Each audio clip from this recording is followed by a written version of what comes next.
یاد رکھنا چاہیے کہ جماعتی خدمت کو کوئی معمولی خدمت نہیں سمجھنا چاہیے، سرسری طور پر نہیں لینا چاہیے۔ ہم میں سے ہر ایک نے، چاہے وہ عہدے دار ہے یا ایک عام احمدی ہے، اس نے یہ عہد کیا ہے کہ وہ دین کو دنیا پر مقدم کرے گا۔ اور جب ایک شخص دین کی خدمت یا بحیثیت عہدے دار کسی خدمت کے کرنے کو قبول کرتا ہے یا اس خدمت پر مامور کیا جاتا ہے، تو اس پر دوسروں سے زیادہ بڑھ کر یہ ذمہ داری ہے کہ وہ اپنے عہد کو پورا کرے، اور یاد رکھے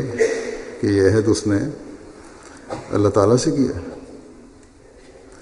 اور اللہ تعالیٰ نے اپنے عہدوں کو پورا کرنے کا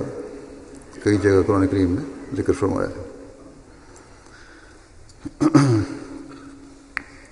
بس